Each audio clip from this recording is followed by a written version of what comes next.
This video contains news and analysis related to a recent terror attack in Kashmir. The content may include sensitive visuals and discussions that could be distressing to some viewers. Viewer discretion is advised. We strongly condemn all forms of violence and terrorism. The purpose of the content is solely to inform and create awareness based on verified reports. এই মুহূর্তের বড় খবরের নজর রাখবো যা কাশ্মীর থেকে আসছে।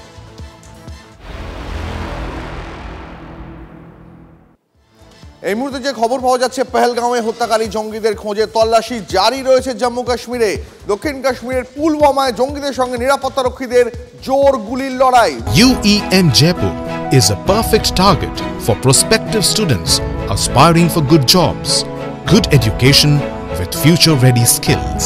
2 থেকে 3 জন জঙ্গি ধরা পড়েছে বলে সূত্রের খবর। এখনো পর্যন্ত এমনটাই জানতে পারা যাচ্ছে। আমাদের প্রতিনিধি সুমন রয়েছেন আমাদের সঙ্গে, এই বিষয়ে আরো বিস্তারিত জানাবেন। সুমন, দেখো, স্পেসিফিক ইনপুট পেয়ে টিম অফ সিকিউরিটি ফোর্সেস অর্থাৎ জম্মু কাশ্মীর পুলিশ এবং তার সাথে সাথে আমাদের সেনা, তারা কিন্তু ত্রালে যায় এবং তারপর সেখান থেকে পুলওয়ামা সাউথ কাশ্মীর সেক্টরের অবন্তিপুরা, সেখানে কিন্তু দীর্ঘ সময় ধরে গুলির লড়াই চলে এবং এখন যে খবরটা আমরা পাচ্ছি 2 থেকে 3 জন জঙ্গিকে সম্পূর্ণরূপে ঘিরে ফেলেছে সেনা। তাদের পালাবার আর কোনো পথ নেই। তবে এই জঙ্গিরা পেহেলগাঁও হত্যাকাণ্ডের সঙ্গে জড়িত কিনা তা নিয়ে একটা কনফিউশন রয়েছে। তবে স্পেসিফিক ইনপুটের ভিত্তিতে যেহেতু এই জয়েন্ট মিশন চলছে, তবে যেটা আমরা সূত্র মারফত জানতে পারছি যে এই জঙ্গিদের পেহেলগাঁও হত্যাকাণ্ডের সঙ্গে জড়িত থাকার সম্ভাবনায় প্রবল। এবং এই জয়েন্ট মিশনে গুলির লড়াই যখন চলেছে, এনকাউন্টার, তখন কিন্তু 2 থেকে 3 জন জঙ্গি আর তাদেরকে কিন্তু সম্পূর্ণরূপে সেনা 4 দিক থেকে ঘিরে ফেলেছে। এবং এই অপারেশন কেল্লারের পর আবারও কিন্তু অপারেশন চালাচ্ছে সেনা। ত্রালে এই ঘটনা ঘটছে এবং আমরা হয়তো কিছুক্ষণের মধ্যে আপডেট পাবো যে সেই জঙ্গিদের হয়তো নিকেশ করবে সেনা বা তাদেরকে কিন্তু জীবন্ত অবস্থায় ধরার চেষ্টা করবে। সুমন, অনেক ধন্যবাদ তোমাকে। দক্ষিণ কাশ্মীরের সোপিয়ানে সেনাবাহিনীর অপারেশন কেল্লার, জঙ্গল থেকে উদ্ধার প্রচুর আগ্নেয়াস্ত্র এবং বিস্ফোরক তৈরির সরঞ্জাম। মঙ্গলবার সোপিয়ানে বাহিনীর গুলিতে খতম 3 লস্কর জঙ্গি। জঙ্গিদের কাছ থেকে উদ্ধার হয় AK-47, প্রচুর কার্তুজ।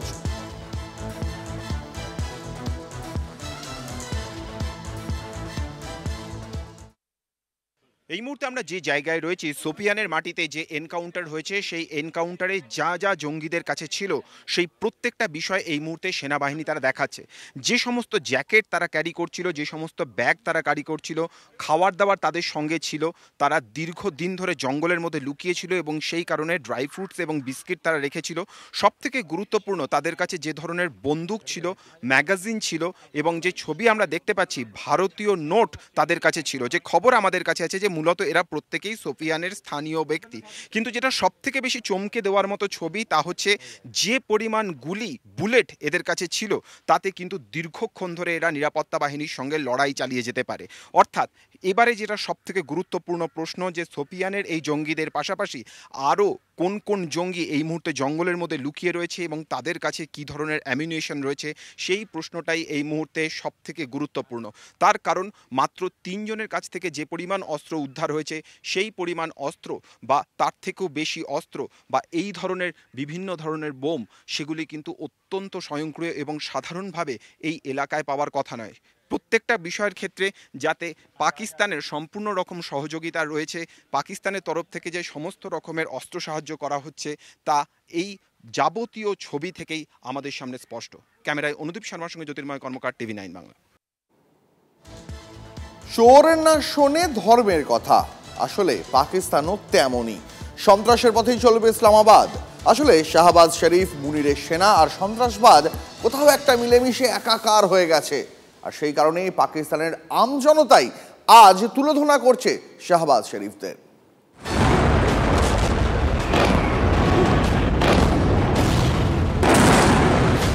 भारत माता की,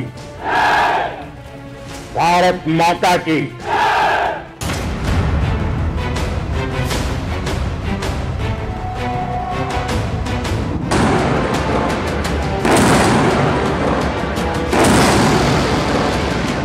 भारत में निर्दोष लोगों का खून बहाने का एक ही अंजाम होगा, विनाश और महाविनाश। মহাবিনাশ যে হয়েছে সেটা হারে হারে টের পেয়েছে পাকিস্তান। শোচনীয় অবস্থা। সেই কারণেই হাসপাতালে হাসপাতালে আহত পাক সেনাদের দেখতে যেতে হচ্ছে পাক সেনা প্রধানকে। अपने पाकिस्तानी फौज को भी बता दिया है, पाकिस्तान में ऐसा कोई ठिकाना नहीं है जहां बैठकर आतंकवादी चैन की सांस ले सके। সাবধান পাকিস্তান, হুঙ্কার নরেন্দ্র মোদীর। আর সীমান্তের ওপারে মুখে মারিতাং জগৎ, আর বাস্তবে ভারতের হাতে পর্যুদস্ত পাকিস্তানি স্ট্রাইক। মুখ থুবড়ে পড়েছে মুনির সেনার মিসাইল। পাকিস্তানের প্রোপাগান্ডা ওয়ার। মুনিরের সেনাকে বাঁচাতে মিথ্যার ফুলঝুরি পাক মিডিয়ার, কিন্তু শেষ রক্ষা হয়নি। মিথ্যার ফানুস ফুটো করে দিলেন মুনিরের ঘরের লোকই। তবু প্রোপাগান্ডা ওয়ার চলছেই। ভারতের প্রত্যাঘাতে কোমর ভেঙে গেছে পাকিস্তানের, অথচ শরীফের মন্ত্রীর দাবি মুনিরের সেনা স্ট্রাইকে নাকি ভারতের রাফাল ভেঙে পড়েছে। হাতে ভিক্ষার ঝুলি নিয়ে দরজায় দরজায় যে দেশ ঘুরছে, এবার তারাই জঙ্গিদের জন্য ক্ষতিপূরণের ব্যবস্থাও করলো। সদ্য IMF এর কাছ থেকে পাওয়া প্রায় 8,000 কোটি টাকা ঋণ পেয়েছে পাকিস্তান। টাকার কিস্তি ঢুকতেই ভারতের স্ট্রাইকে নিহত জঙ্গিদের জন্য, ঠিক বলছি জঙ্গিদের জন্য 1 কোটি টাকা করে ক্ষতিপূরণের ঘোষণা করলো পাক সরকার। হিসেব বলছে জৈশ এ মোহাম্মদের প্রধান মাসুদ আজহার পাক সরকারের কাছ থেকে একাই পেতে চলেছে 14 কোটি টাকা। পাক প্রধানমন্ত্রীর ঘোষণা স্টেট স্পন্সর টেরোরিজমের এক অনবদ্য উদাহরণ। বেহায়া নির্লজ্জ শব্দগুলো হয়তো পাকিস্তানের পাশে বসতে লজ্জা পাবে। ভারতের কাছে দুর্মুষ হওয়ার পরও নিজেদের স্বভাব বদলাতে পারছে না পাকিস্তান সরকার। আবার জঙ্গিদের পাশে শাহবাজ শরীফরা। ভারতের স্ট্রাইকে নিহত জঙ্গিদের জন্য 1 কোটি টাকা ক্ষতিপূরণ ঘোষণা পাক প্রধানমন্ত্রীর। জঙ্গি পরিবারের যে সদস্যরা বেঁচে আছেন তারা পাবেন ক্ষতিপূরণের টাকা, অর্থাৎ মাসুদ আজহার পাবে 14 কোটি টাকা।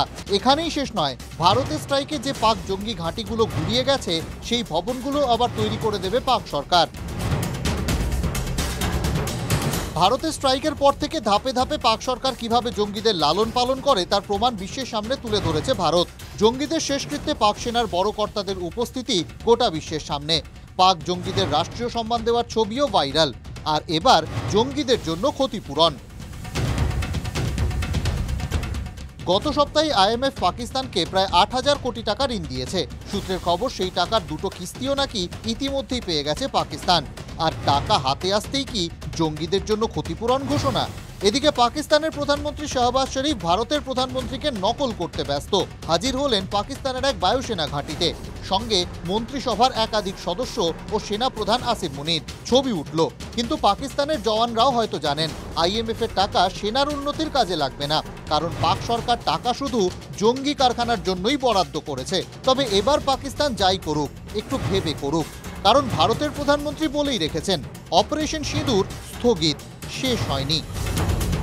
पाकिस्तान में ऐसा कोई ठिकाना नहीं है जहां बैठकर आतंकवादी चैन की सांस ले सके। हम घर में घुसकर मारेंगे। Bureau report, TV9 Bangla.